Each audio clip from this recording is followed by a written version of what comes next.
had a little bit of a delayed start by the way we had scripted it this morning. Because of the scrimmage on Saturday, I wanted to spend extra time in the video room because the players had most of the day off yesterday.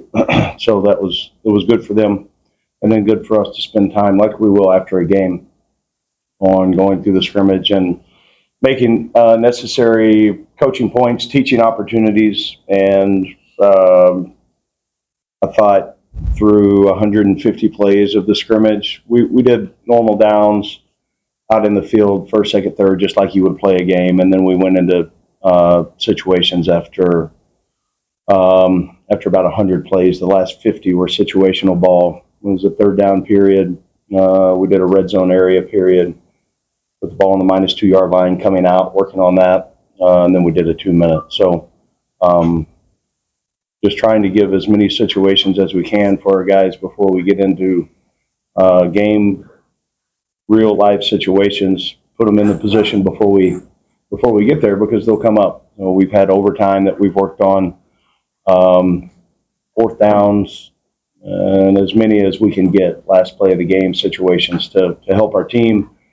I think the smarter you can play when it's real life, the more likely we are to win in those situations. So trying to put them in every one of those possible scenarios, knowing that something will come up that hopefully they can rely on their habits. So I thought that the team responded. I thought offensively we were able to run the ball at times, which is something we're really trying to focus on. And I thought defensively they played very aggressive, and I thought we tackled a lot better Saturday than we did our first scrimmage. So that was good to see. Now we understand, being 12 days out, how important it is to not only still work or good on good, ones versus ones, twos versus twos, threes versus threes, and so forth, but also we'll start putting in a couple of periods a day on our first opponent, which we did today, and I think that's exciting for our players to be able to see that now, that next phase of it.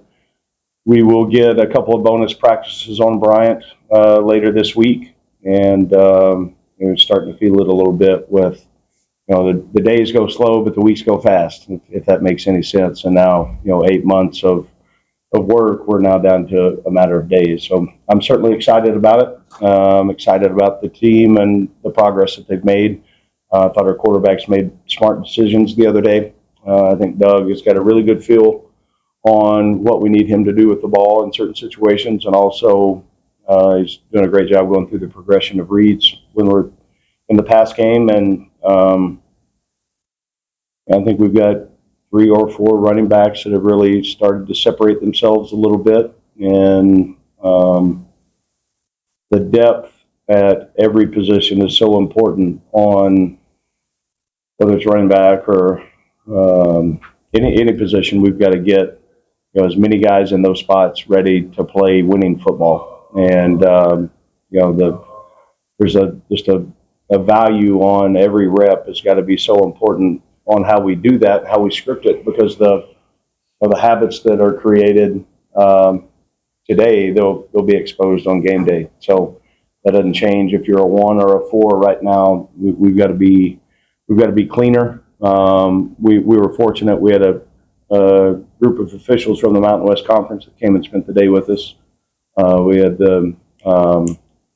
so they called it as game-like as, just like they would see it. And so that was good for us. There were some learning opportunities for us on some things that came up during the scrimmage, and we need to be a very, very disciplined team, and we can't give away free yardage, because our margin of error is 0, and that's okay.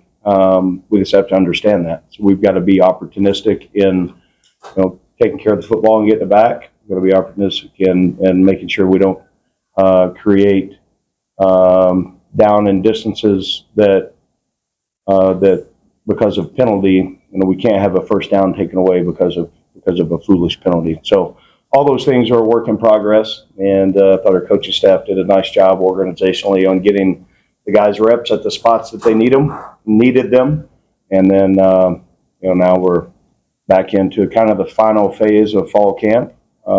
getting ready for game one. We are. That's backed off a little bit on the rep count today again because of what we had on Saturday, and then the numbers as I spoke on the other day, where we are a little bit of ahead of schedule in certain situations. So we adjusted the practice plan just a little bit today to continue on those numbers, and then I also think you look at the things that come with the scrimmage and maybe try to create those again on problem areas we had that we needed to have a little extra time on. So we put some of those things in the practice plan today to try to address that, and we'll do the same thing for tomorrow. Will be a really heavy day. Just from a physical look at the practice tomorrow, we'll be in full pads, and it'll be a really, really important day to the continuing building of our team. What do you see in Bryant? You look at Belmont, you say that you're doing game plan preps. Yeah, the great thing is all the video we have, they don't have any more out there, right? Other than practice video, and unless somebody wants to send me some of that, we don't get that. So it's what we've got is the body of work, and have been working on them for quite some time. Really impressed with, number one, the way that their coach has their program playing. They play hard. They don't make mistakes in any area. They're very disciplined. Quarterback is I think a terrific player. Received a number of all-conference and maybe all-American awards last year, preseason watch list. He is a talented guy, and he's got people around him. I think you look at, they got 5 returning starters on the offensive line, and so that tells me that their experience. They've had a lot of meaningful reps together. So I'm sure that they will be running at a high level game one because of their experience level. And then on defense, they've got a defensive end that could play about anywhere, in my opinion. Really talented player. They're aggressive, and they, I'm sure, have already started work on us. And as we get closer here, we'll be fine tuning exactly what we want to take into the game.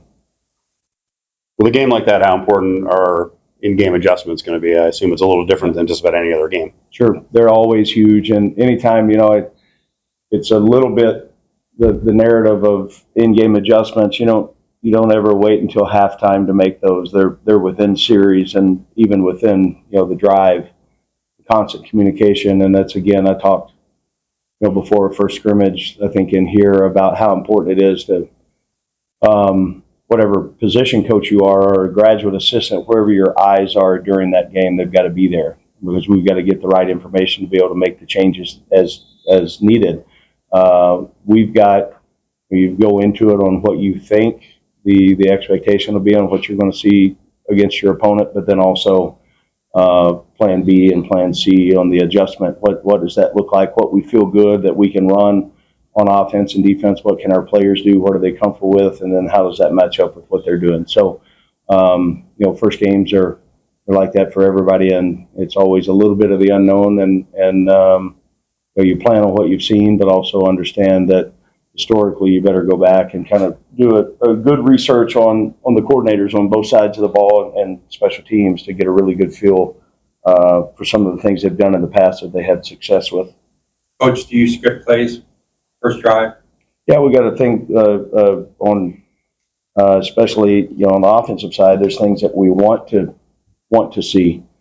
You have to get off of that script at times because of what the opponent is doing, but there's things that we want to try to create, and I think it's wise when you have the opportunity to be able to build that bank of plays on what you want to see in the first 2 or 3 series. I think then your adjustment, your flow goes from there.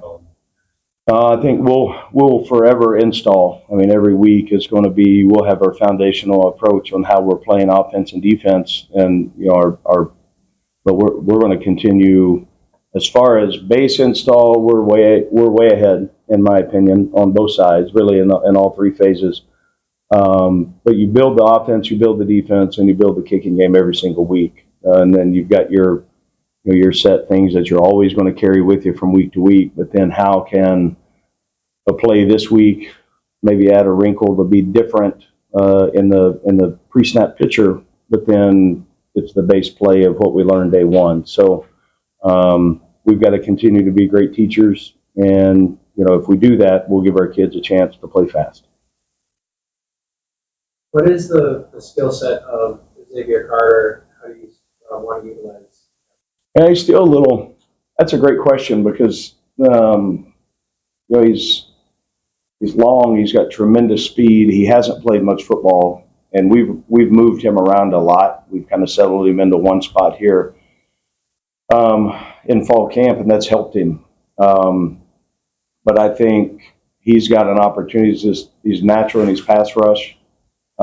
He's able now to become an every down player because of the understanding on how to fit on a puller or reading the guard and some of those things. So he's really gained a lot of value for himself in the work that he's put in. I think the understanding of he's got a great speed rush.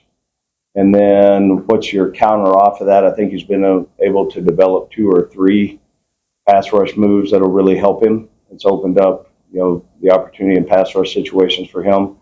And then just the feel for playing down after down. I've seen a great growth in him so far for 15 or 16 practices. And I think he'll be a lot better when we're sitting here talking in November than he is today, just because he continues to improve, and he's had a really good camp. I'm excited about him. When you say he settled into one spot, is that like just an edge rusher? What position? Yeah, I mean, it's an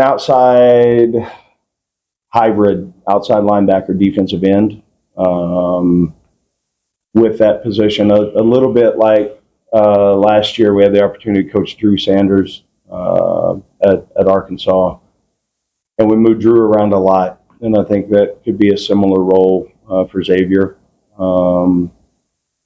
I always believe, and doesn't matter what, if we think he can do, let's make sure we don't put too much on him. That was my hesitation last year. Some with Drew is we were asking him to do so many things, and just because we wanted him to do it doesn't mean he could actually do it. He proved that he could. Xavier's doing the same thing. So right now his natural spot would be a defensive end, and there's times we stand him up in some situations. So he's continuing to learn, and excited about the growth that he's had since he's been here for sure. He's like the mayor of the city. You know what I mean? You can't go anywhere or talk to anyone without somebody saying, "Hey, how's Hunky doing?" It's unbelievable. The guy is as good of a person as I've ever been around. He's sincere. This place is special and means so much to him.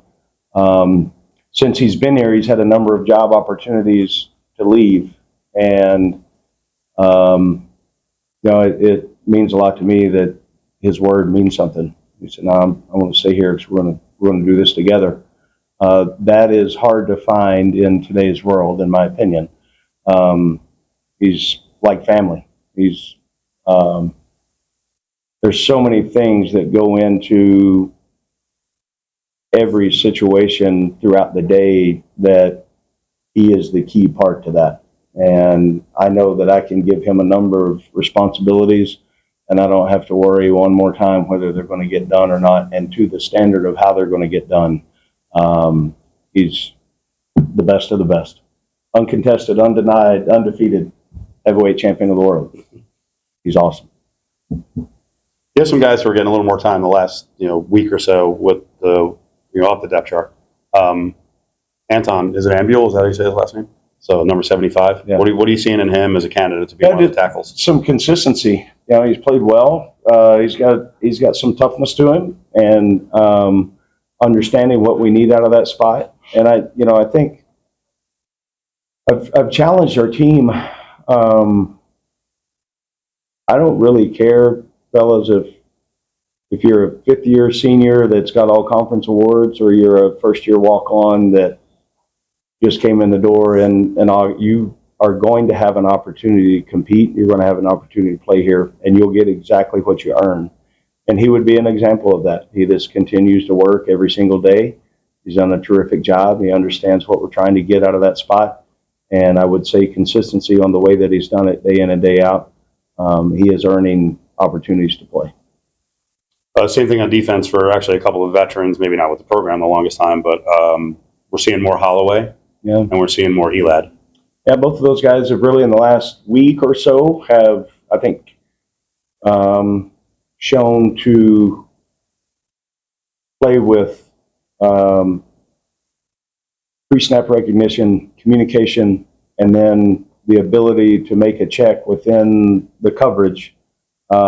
It finally started to click a little bit, and then the thing slowed down for them on the other side, and that helps so much because if you're out there and you're really not sure and you're hesitant on what do I need to call, what do I need to say because I'm relying on the other safety, then it slows you down. So I think the more reps they got, I think that was the value of how we structured practice early on, that everybody got the same amount of reps. I think in the last week it's clicked a little bit for them and starting to slow down. Are those, how well are those reps helping the back end of the roster? Yeah, it's important. So I think at some point there's a number of guys that throughout the course of the season we're going to need to help. We're going to have to help. They're going to play meaningful snaps in games to try to win them. So the more reps, again, that we can get them, that will provide some experience and some value. And then now, are they in position to play well enough to play winning football? And the more guys we can get on that side of on the line, then the better we'll be.